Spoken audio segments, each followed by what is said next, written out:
ধর্ম হোক যার যার, বড় মা সবার।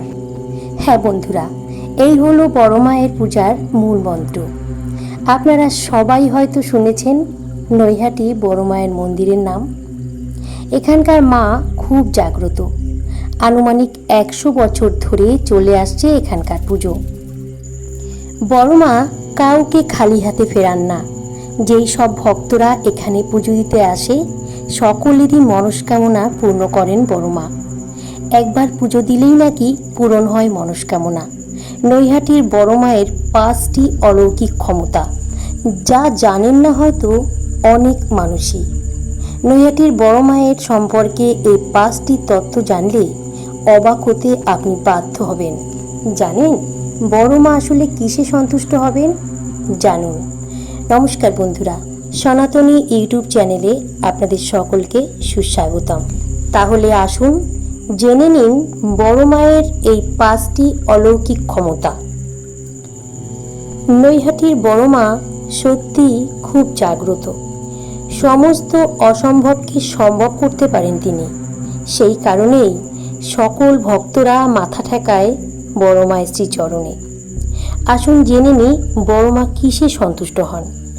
মায়ের নিরঞ্জনের আগে দেবী মাকে দেওয়া হয় বিশেষ মিষ্টি। ভবেশকালী থেকে সকলের বড় মা হন তিনি। বড় মায়ের নামের সঙ্গে জড়িয়ে আছে হাজারো মানুষের আবেগ। কালী প্রতিমার উচ্চতা 14 ফুট, মানে বিরাট বড় আকারের ঠাকুর। কিন্তু নৈহাটির বড় মায়ের অলৌকিক ক্রিয়াকলাপ তার এই উচ্চতাকেও হার মানায়। আর এই কারণেই প্রতি বছর এই রাজ্য তো বটেই, ভিন রাজ্য থেকেও, এমনকি ভিন দেশ থেকেও কালী পুজোয় বড় মায়ের পুজোয় যোগ দেন অসংখ্য ভক্তরা।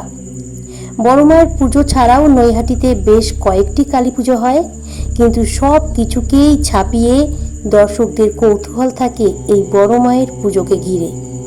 কারণ ভক্তদের বিশ্বাস দেবী বড় মা অত্যন্ত জাগ্রত। সাধারণ রূপে দেবী রক্ষাকালী রূপেই পরিচিত তিনি। তার সেই রূপ যেন অগণিত ভক্তদের কাছে আকরিক অর্থে বাস্তবচিত হয়ে উঠেছে। আবার অনেকে বলেন বৈষ্ণব মতে দক্ষিণা কালী রূপে পূজিত হন বড় মা। সেই জন্যেই কোনো রকম বলিদানের প্রচলিত নেই এই পূজায়। নৈহাটি স্টেশন থেকে পশ্চিম দিকে ঋষি অরবিন্দ রোড ধরে গঙ্গার দিকে কিছুটা এগুলেই বড় মায়ের মন্দিরে আপনারা পৌঁছে যাবেন। এই মন্দিরে 100 বছর ধরে পূজা হয়ে আসছে, যে পুজোর সঙ্গে জড়িয়ে রয়েছে এক দীর্ঘ ইতিহাস। তাহলে এবার আসুন জেনে নিন বড় মায়ের নামকরণ কেন হলো। কথিত আছে নৈহাটির এক বাসিন্দা ভবেশ চক্রবর্তী তার বন্ধুদের নিয়ে একবার নবদ্বীপে ভাঙা রাজ দেখতে ঘুরতে গিয়েছিলেন।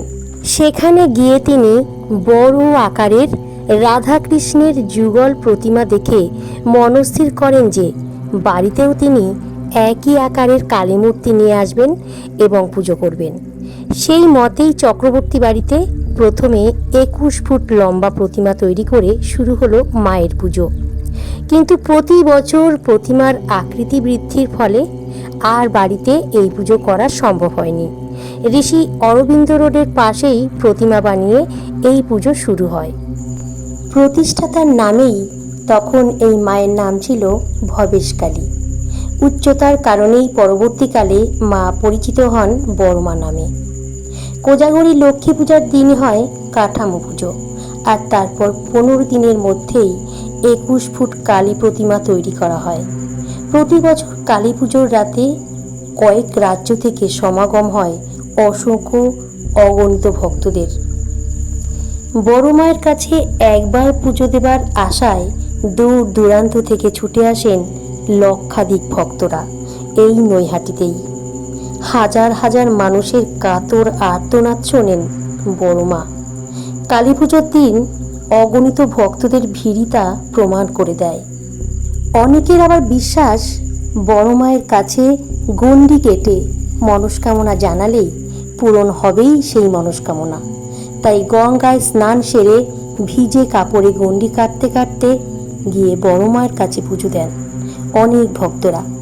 বিশেষ করে কালী পুজোর দিন এই ভক্তরা এখানে গণ্ডি কেটে পুজো করেন। তারপর তাদের মনস্কামনা পূর্ণ হতেই গড়িয়ে দেন মায়ের অলংকার। এইভাবেই আজ কয়েক কেজি গয়নার অধিকারী হয়ে উঠেছেন নৈহাটির বড় মা। এখানকার সবাই বলেন কোনো রকম চাঁদা ছাড়াই শুধুমাত্র ভক্তদের দান করা অর্থেই পুজোর আয়োজন করা হয়ে থাকে। ভক্তদের দান করা অলংকারে সাজানো হয় দেবীর মূর্তি। দেবীর মুকুট, চাঁদমালা, মল হয় রূপোর তৈরি ও ত্রিনেত্র, জিহবা, ভুরু, নাক, গলার চন্দনচর্চাও হয় সোনার তৈরি। এছাড়াও টিকলি থেকে শুরু করে দেবীর সারা অঙ্গে থাকে রকমারি সোনার অলংকার। আরও শোনা যায় যে পুজোতে মায়ের কাছে যেই সব ফল, ফুল, কাপড় আসে তা অনাথা আশ্রমে, বৃদ্ধাশ্রমে, এমনকি হাসপাতালে দান করে দেওয়া হয়। এই পুজোর দিন 4000 থেকে 5000 কেজির খিচুড়ি ও পোলাও ভোগ রান্না করা হয়। তাছাড়াও 11টি অমাবস্যার রাতেও মায়ের পূজা হয় এখানে। পূজাতে পাওয়া শাড়ি যদি বেনারসি হয় তাহলে সেই শাড়িটি গরিব অবিবাহিত মেয়েদের দেওয়া হয় তাদের বিয়ের জন্য। শুধু তাই নয়, প্রতিমা বিসর্জনও হয় অভিনবভাবে। সমস্ত গয়না খুলে ফুলের তৈরি গয়না পরিয়ে সাজানো হয় বড় মাকে। তারপর খুব ধুমধামের সঙ্গে ট্রলি করে গঙ্গায় বিসর্জন করা হয় এই বিশাল আকার বড় মাকে।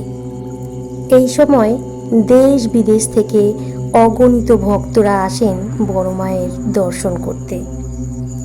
আমাদের বড় মা যে কতটা জাগ্রত তা নিয়ে ভক্তদের মনে কোনো সন্দেহ নেই। দিন দিন মায়ের জনপ্রিয়তা বেড়েই চলেছে, আর বাড়বেই না কেন। মা যে সকল ভক্তদের ডাক শোনেন এবং তাদের মনস্কামনাও পূর্ণ করেন।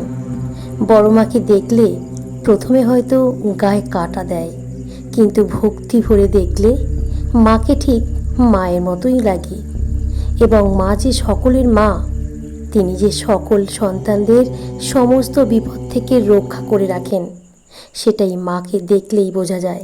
যদি কখনো কালী পুজোর দিন এসে মায়ের দর্শন পান তাহলে জানবেন আপনি বিশাল সৌভাগ্যবান যে কালী পুজোর দিন আপনি বড় মায়ের মূর্তি দেখতে পেলেন। এছাড়াও প্রতি বছর যাতে সকলেই মায়ের দর্শন করতে পারে তার জন্য মন্দির কর্তৃপক্ষ একটি কোষ্ঠী পাথরের শিলা মূর্তির ব্যবস্থা করেছেন এবং প্রতিস্থাপন করেছেন। বর্তমানে এই মূর্তি আপনারা সব সময় দেখতে পাবেন। তাহলে বন্ধুরা, এই ছিল আমার আজকের ভিডিও। যদি ভিডিওটা ভালো লেগে থাকে তাহলে অবশ্যই একটি লাইক করে দেবেন এবং কমেন্টে বলবেন জয় বড় মা। আর যদি কোনো নতুন বন্ধু হয়ে থাকেন আমার চ্যানেলে, তাহলে অবশ্যই চ্যানেলটিকে সাবস্ক্রাইব করে পাশে থাকা বেল আইকনটিকে প্রেস করে আমার পাশে থাকবেন। তাহলে আজকের মতো বিদায় নিচ্ছি। বড় মা আপনাদের সকলকে ভালো রাখুক, সুস্থ রাখুন, এই শুভকামনা করি। জয় বড় মায়ের জয়।